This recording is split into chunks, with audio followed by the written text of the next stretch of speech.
tarde, más de 30.000 menores y adolescentes atravesaron la selva del Darién, la peligrosa frontera natural de Panamá y Colombia, entre enero y abril que acaba de pasar. Bueno, así es, Lila, 40% más que en el mismo lapso del año 2023, según reseñó UNICEF, institución que además alertó que la migración infantil por esta trocha se encamina a un nuevo récord en este 2024. Bueno, pues para hablar de este tema le damos la bienvenida a Eunice Rendón. Ella es coordinadora de Agenda Migrante México. Bienvenida, Eunice, un gusto conversar con usted. Hola, ¿cómo están? Buenas tardes. Muy buenas tardes, Eunice. Entonces estas cifras tienden a empeorar.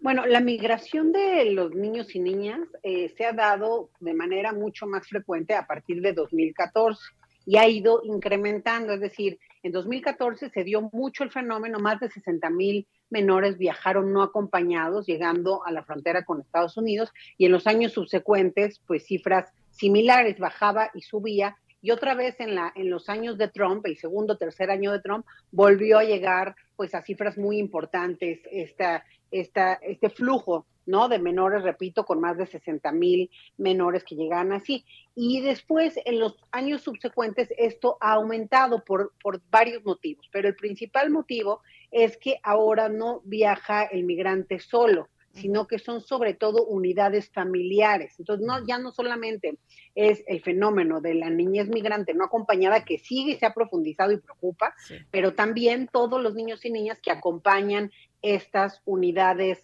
familiares. Al final del día, los factores que llevan a los menores a migrar, pues responden a un montón de situaciones complejas, a una violenta realidad en muchos casos, y por ello su atención también pues debe ser prioritaria. En el caso de las Américas, incluso ha habido un aumento, es decir, a nivel internacional, la niñez migrante se calcula que es el 15% del fenómeno migratorio, y en el caso de nuestra región de las Américas, eso ha aumentado y es el 25% del fenómeno migratorio corresponde a niños y a niñas. Eunice, cuando hablas de los migrantes que son niños, habías hecho un inciso refiriéndote a los niños o los menores no acompañados que emprenden estas rutas. ¿Hay cifras en torno a ese sentido? ¿Y qué pasa con ellos cuando llegan a países que están en tránsito, como por ejemplo México? Sí, sí hay cifras, te las estaba mencionando. O sea, fueron en 2014, cuando empieza a hacerse muy visible este fenómeno, fueron 60,000. Los años subsecuentes bajó a 40, 50, claro, 60, pero esos no va acompañados. fluctuando. Todos esos son no acompañados. Ya. Bárbaro. Y luego, Increíble. donde empieza a haber también mayor migración de niñez, es cuando además de esos, se suman a las unidades familiares que viajan completos, ¿no? Entonces, esos son las dos vertientes. En los últimos años hemos tenido, pues, más de 120,000 menores no acompañados que viajan, que transitan por México, ¿no? En estos últimos 2 años. Entonces, realmente es un fenómeno que afecta mucho a los niños y niñas y que además, pues, el camino es arriesgado. Ustedes ya hablaban del Darién. El Darién, pues para todos es bien sabido que es un camino agreste, es peligroso, entonces están sujetos a sufrir accidentes, explotación sexual, laboral, maltrato institucional e incluso la muerte, ¿no? Además, pues su perfil del niño y la niña resulta especialmente atractivo muchas veces para el crimen organizado. Por ejemplo, algo que pasa aquí en México es el caso de los menores de circuito, que son niños reclutados por el crimen para traficar personas y sustancias hacia Estados Unidos y por su edad no los pueden detener las autoridades de seguridad en Estados Unidos y son devueltos una y otra vez a México y por esta actividad circular se conocen como pues niños de circuito y entonces van creciendo en todos los factores de riesgo para convertirse pues en grandes delincuentes más adelante y ahí es donde el Estado creo debe proteger. Si hay una población en la migración que tiene que tener una prioridad máxima, pues tendría que ser la niñez migrante. Ahora, en estos 10 años que ustedes tienen estadísticas, ¿los países de origen han cambiado? ¿Hay algún país de origen de esta niñez migrante que haya reducido el número desarrollando políticas correctas? En realidad no, lo que sí pasa es que estos viajes o flujos de niñez migrante también se asemejan a los flujos de la migración en general. Entonces, pues ha habido un aumento en los últimos 2 o 3 años de niños migrantes de Cuba, de Haití, de Venezuela. En este último año, en lo que va de 2024, pues se ha sumado también Ecuador, por ejemplo, Guatemala, Colombia, también son los lugares de donde han salido muchos de estos niños y niñas migrantes, ¿no? Pero que tengamos identificado que alguien haya hecho alguna política en su estado para disminuir el problema, la verdad es que no lo tenemos identificado. Ahora, ¿qué supone esto para, por ejemplo, México, además del país en el que están, esta cantidad de niños que llegan en alguna medida indocumentados, sin adultos responsables? ¿Qué son de ellos cuando llegan a México, más allá de los que son reclutados para estas organizaciones a las que has hecho referencia?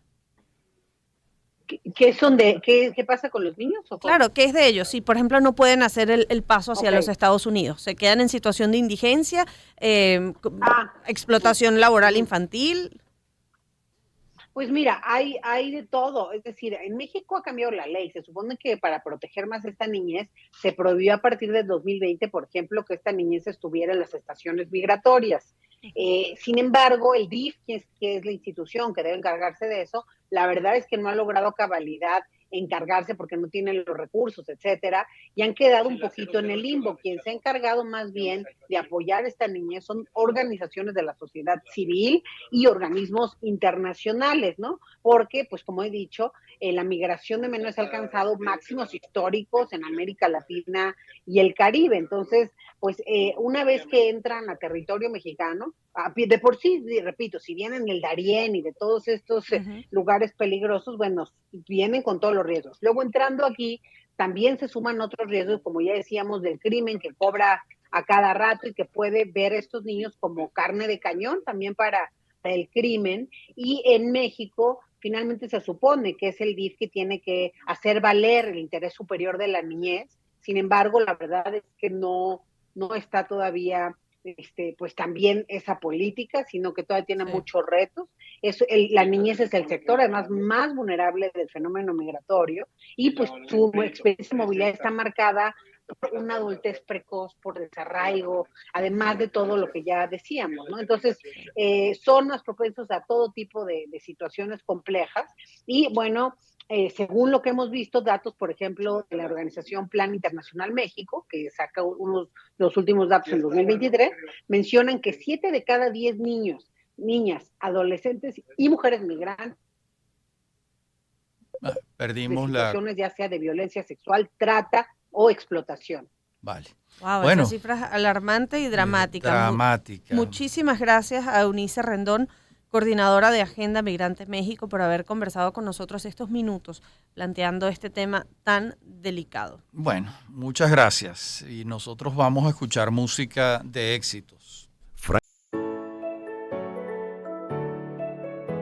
Empezamos el año en su compañía. Circuito Éxitos. Caracas, Maracay, Puerto La Cruz, Puerto Ordaz, Barquisimeto, El Vigía, Guarenas Guatire, Mérida, Táchira, Margarita, Maracaibo, Maturín. Circuito Éxitos. Melodías de siempre. Sonidos en primera fila.